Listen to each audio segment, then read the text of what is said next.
రాజైన అమ్రాపేలు, ఎల్లాసారు రాజైన అర్యోకు, ఏలాము రాజైన కదొర్లాయోమెరు, గోయీల రాజైన తీదాలు అనువారి దినములలో వారు సొదొమ రాజైన బేరాతోను, గొమొర్రా రాజైన బీర్షాతోను, ఆద్మా రాజైన షీనాబుతోను, సేవోయిల రాజైన షేమెబెరుతోను, సోయర్ను బెలరాజుతోను యుద్ధము చేసిరి.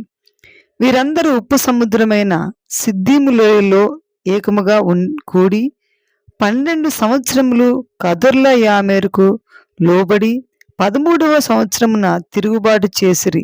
14వ సంవత్సరమున కదొర్లాయోమెరును అతనితో కూడనున్న రాజులను వచ్చి అష్తారోతు కర్నాయిములో రేఫాయీయులను, హాములో జూజీయులను, షావే కిర్యతాయిము మైదానములో ఏమీయులను కొట్టిరి.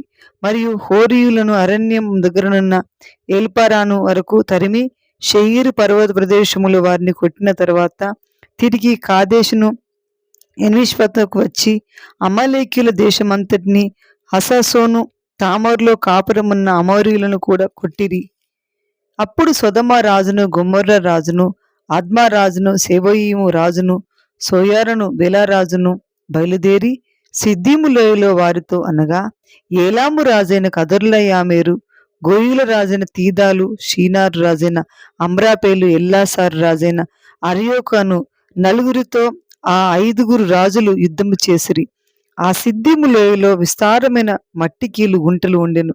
సొదొమ గొమొర్రా రాజులు పారిపోయి వాటిలో పడిరి. శేషించిన వారు కొండకు పారిపోయిరి. అప్పుడు వారు సొదొమ గొమొర్రాల ఆస్తి యావత్తును వారి భోజన పదార్థములన్నీ పట్టుకొని పోయిరి. మరియు అబ్రాము సహోదరుని కుమారుడైన లోతు సొదొమలో కాపురముండెను గనుక అతని ఆస్తిని పట్టుకొని పోగా తప్పించుకుని ఒకడు వచ్చి హెబ్రీయుడైన అబ్రామునకు ఆ సంగతి తెలిపెను. అప్పుడతడు ఎష్కోలు సహోదరుడును ఆనేరు సహోదరుడునైన మమ్రే అను అమరీయుని ఏలోను వనములో కాపురముండెను. వీరు అబ్రాముతో నిబంధన చేసుకున్న వారు. అబ్రాము తన తమ్ముడు చెరపట్టబడినని విని తన ఇంట పుట్టి అలవర్చబడిన 318 మండుగురిని వెంటబెట్టుకొని దాను మట్టుకు ఆ రాజులను తరిమెను. రాత్రివేళ అతడును అతని దాసులను వారికి ఎదురుగా మొనలు తీర్చి వారిని కొట్టి దమస్కునకు ఎడమ తట్టునున్న హోమ మట్టుకు తరిమి ఆస్తి యావత్తు తిరిగి తెచ్చి తన తమ్ముడైన లోతును, అతని ఆస్తిని, స్త్రీలను, ప్రజలను తిరిగి తీసుకుని వచ్చెను. అతడు కదొర్లాయోమెరును అతనితో కూడనున్న రాజులను ఓడించి తిరిగి వచ్చినప్పుడు సొదొమ రాజు అతనిని ఎదుర్కొనుటకును రాజు లోయను షావే లోయ మట్టుకు బయలుదేరి వచ్చెను. మరియు షాలేము రాజైన మెల్కీసెదెకు రొట్టెను ద్రాక్షరసమును తీసుకుని వచ్చెను. అతడు సర్వోన్నతుడగు దేవునికి యాజకుడు. అప్పుడతడు అబ్రామును ఆశీర్వదించి ఆకాశమునకు భూమికిని సృష్టికర్తయును సర్వోన్నతుడైన దేవుని వలన అబ్రాము ఆశీర్వదింపబడును గాకనియు, నీ శత్రులను నీ చేతికి అప్పగించిన సర్వోన్నతుడగు దేవుడు స్తుతింపబడును గాకనియు చెప్పెను. అప్పుడతడు అన్నిటిలో ఇతనికి 10వ వంతు ఇచ్చెను. సొదొమ రాజు మనుషులను నాకిచ్చి ఆస్తిని నీవే తీసుకొనుమని అబ్రాముతో చెప్పగా అబ్రాము నేనే ఆకాశమునకు భూమికిని సృష్టికర్తయును సర్వోన్నతుడును దేవుడినైన యెహోవా ఎదుట నా చేయి ఎత్తి ప్రమాణము చేసి ఉన్నాను. అయితే ఈ పడుచువారు భుజించినది తప్ప నాతో కూడా వచ్చిన అనేరు ఎష్కోలు, మమ్రే అను వారికి ఏ భాగములు రావాలనో ఆయా భాగములు మాత్రము వారిని తీసుకొని నిమ్మని సొదొమ రాజుతో చెప్పెను. ఇది జరిగిన తరువాత యెహోవా వాక్యము అబ్రామునకు దర్శనమందు వచ్చి, అబ్రామా, భయపడకుము, నేను నీకు కేడము, నీ బహుమానము అత్యధికమగునని చెప్పెను. అందుకు అబ్రాము, ప్రభువైన యెహోవా నాకేమి ఇచ్చిననేమి, నేను సంతానం లేని వాడనై పోచున్నానే. దమస్కు ఎలియేజరే నా ఇంటి ఆస్తికర్తయగును గదా. మరియు అబ్రాము, ఇదిగో నీవు నాకు సంతానం ఇయ్యలేదు గనుక నా పరివారములో ఒకడు నాకు వారసుడని చెప్పగా యెహోవా వాక్యము అతని యొద్దకు వచ్చి, ఇతడు నీకు వారసుడు కాడు, నీ గర్భవాసమున పుట్టబోచున్నవాడు నీకు వారసుడగునని చెప్పెను. మరియు ఆయన వెలుపలికి అతన్ని తీసుకుని వచ్చి, నీవు ఆకాశం వైపు తేరి చూచి నక్షత్రములను లెక్కించుటకు నీ చేతనైతే లెక్కించుమని చెప్పి, నీ సంతానము అలాగవునని చెప్పెను. అతడు యెహోవాను నమ్మెను, ఆయన అది అతనికి నీతిగా ఎంచెను.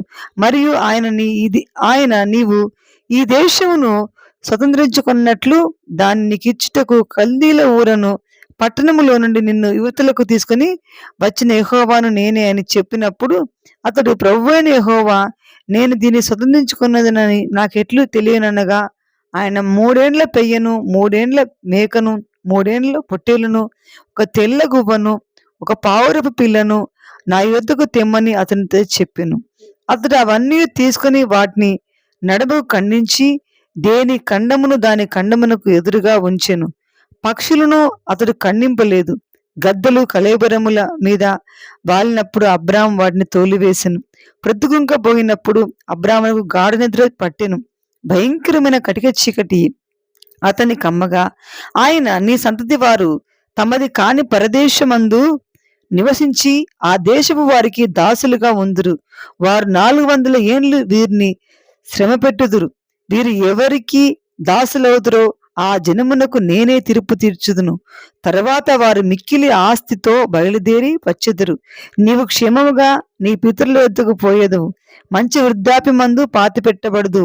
అమోరీల అక్రమము ఇంకను సంపూర్ణము కాలేదు గనుక నీ 4వ తరము ఇక్కడికి మరలా వచ్చేదనని నిశ్చయంగా తెలుసుకొనమని అబ్రాముతో చెప్పెను. మరియు ప్రతిగుంకి కటిక చీకటి పడినప్పుడు రాల్చిన పొయ్యియు అగ్ని జ్వాలయును కనబడి ఆ ఖడ్గముల మధ్య నడిచిపోయెను. ఆ దినమంది యెహోవా ఐగుప్తు నది మొదలుకొని గొప్ప నది అయిన యూఫ్రటీసు నది వరకు ఈ దేశమును, అనగా కేనీయులను, కనిజ్జీలను, కద్మోనీయులను, హిత్తీలను, పెరిజ్జీలను, రేఫాయీలను, అమోరీలను, కనానీయులను, గిర్గాషీలను, యోబూసీలను నీ సంతానానికిచ్చున్నానని అబ్రాముతో నిబంధన చేసెను. అబ్రాము భార్య అయిన శారయి అతనికి పిల్లలు కనకుండా యెహోవా చేసి ఉన్నాడు. ఇదిగో,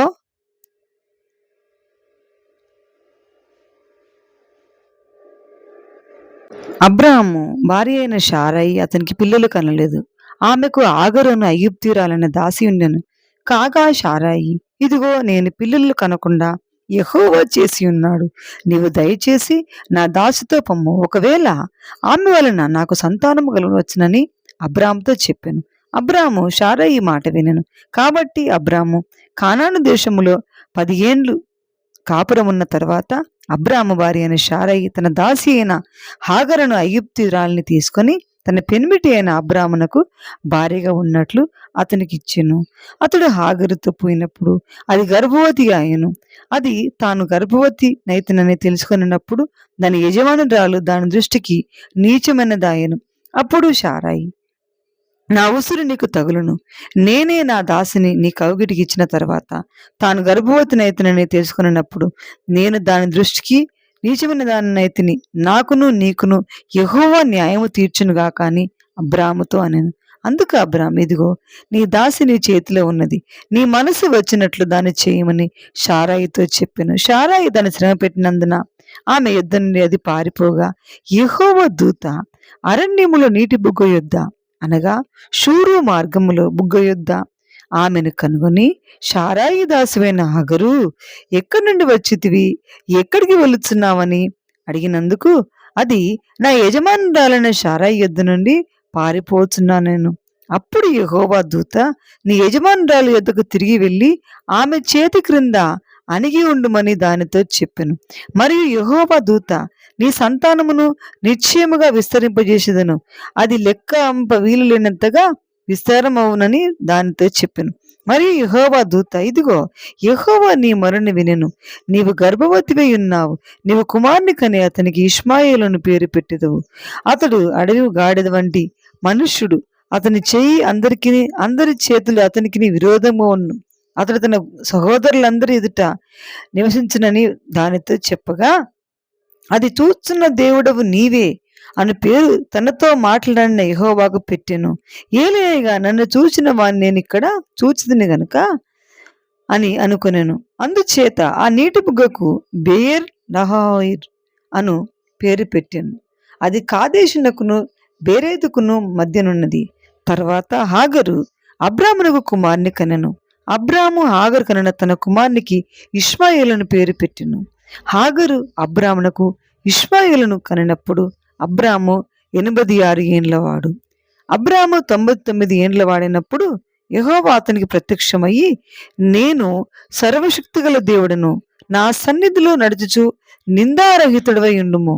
నాకును నీకును మధ్య నా నిబంధనను నియమించి నిన్ను అత్యధికముగా అభివృద్ధి పొందించదునని అతనితో చెప్పెను.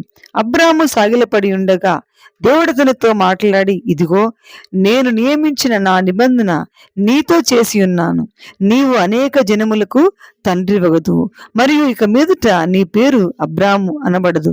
నిన్ను అనేక జనములకు తండ్రినిగా చేసి నియమించితిని గనుక నీ పేరు అబ్రాహాము అనబడును. నీకు అత్యధికముగా సంతాన వృద్ధి కలుగజేసి నీలో నుండి జనములు వచ్చినట్లు నియమించుదును.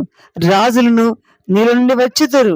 నేను నీకును నీ తర్వాత నీ సంతానమునకును దేవుడనై ఉండినట్లు నాకును నీకును నీ తర్వాత వారి తరములలో నీ సంతతికి నీ మధ్య నా నిబంధనను నిత్య నిబంధనగా స్థిరపరిచెదను. నీకును నీ తరువాత నీ సంతతికి నీవు పరదేశువై ఉన్న దేశమును అనగా కానాను దేశమంతటికి నిత్య స్వాస్థ్యముగా ఇచ్చి వారికి దేవుడినే ఉందునని వారితో చెప్పెను. మరియు దేవుడు నీవు మాత్రమే గాక నీ తర్వాత వారి తరములలో నీ సంతతియు నా నిబంధనను గైకొనవలెను. నాకును నీకును నీ తర్వాత నీ సంతతికి నీ మధ్య మీరు గైకొనవలసిన నా నిబంధన ఏదనగా, మీలో ప్రతి మగవాడును సున్నతి పొందవలను. మీరు మీ గోప్యాంగ చిరము నా సున్నతి పొందవలను. అది నాకు నీకు మధ్యన నిబంధనకు సూచనగా ఉండును. 8 దినముల వయసు గలవాడు అనగా నీ ఇంట పుట్టిన వాడైనను నీ సంతానము కాని అన్యుడి వద్ద వెండితో కొనబడిన వాడైనను మీ తరములలో ప్రతి మగవాడు మీలో సున్నతి పొందవలను. నీ ఇంట పుట్టిన వాడును నీ వెండితో కొనబడిన వాడును తప్పక సున్నతి పొందవలెను. అప్పుడు నా నిబంధన మీ శరీరమందు నిత్య నిబంధనగా ఉండును. సున్నతి పొందని మగవాడు అనగా ఎవని గోప్యాంగ చర్మమున సున్నతి చేయబడదు, అట్టి వాడు తన జనుల నుండి కొట్టివేయబడును. వాడు నా నిబంధనను మీరున్నాడని అబ్రాముతో చెప్పెను. మరియు దేవుడు నీ భార్య అయిన షారాయి పేరు షారాయి అనవద్దు, ఏలైనగా ఆమె పేరు షారా. నేను ఆమెను ఆశీర్వదించి ఆమె వలన నీకు కుమార్ని కలుగజేసేదను. నేను ఆమెను ఆశీర్వదించెదను. ఆమె జనములకు తల్లి అయ్యుండును. జనముల రాజులు ఆమె వలన కలుగుతునని అబ్రాహాముతో చెప్పెను. అప్పుడు అబ్రహాము సాగిలపడి నవ్వి, 100 ఏండ్ల వానికి సంతానము కలుగునా? 90 ఏండ్ల షారా కనునా అని మనసులో అనుకొనెను. అబ్రహాము, ఇస్మాయేలు నీ సన్నిధిని బ్రతుకును అనుగ్రహించుము అని దేవునితో చెప్పగా, దేవుడు నీ భార్య అయిన షారా నిశ్చయముగా నీకు కుమారుని కనును. నీవతనికి ఇస్సాకు అని పేరు పెట్టుదువు. అతని తరువాత అతని సంతానము కొరకు నిత్య నిబంధనగా నా నిబంధనను అతనితో స్థిరపరిచెదను. ఇస్మాయిల్ను గూర్చి నీవు చేసిన మనవి నేను వింటిని. ఇదిగో నేను అతనిని ఆశీర్వదించి అతనికి సంతానాభివృద్ధి కలుగజేసి అత్యధికముగా అతన్ని విస్తరింపజేసేదను. అతడు 12 మంది రాజులను కనును. అతనిని గొప్ప జనముగా చేసేదను. అయితే వచ్చు సంవత్సరము ఈ కాలమందు షారా నీకు కనబో ఇస్సాకుతో నా నిబంధనను స్థిరపరిచెదనని చెప్పెను. దేవుడు అబ్రాహాముతో చాలించిన తర్వాత అతని యొద్ద నుండి పరమునకు వెళ్ళెను. అప్పుడు అబ్రహాము తన కుమారుని ఇష్మాయేలును తన ఇంట పుట్టిన వారిని అందరినీ తన వెండితో కొనబడిన వారందరినీ అబ్రహాము ఇంటి మనుషులలో ప్రతి వాణిని పట్టుకొని దేవుడు తనతో చెప్పిన ప్రకారము ఆ దినమందే వారి గోప్యాంగ చర్మమున సున్నతి చేసెను. అబ్రహాము గోప్యాంగ చర్మం సున్నతి చేయబడినప్పుడు అతడు 99 ఏండ్ల వాడు. అతని కుమారుడైన ఇష్మాయేలు గోప్యంగా చర్మం సున్నతి చేయబడినప్పుడు అతడు 13 ఏండ్ల వాడు.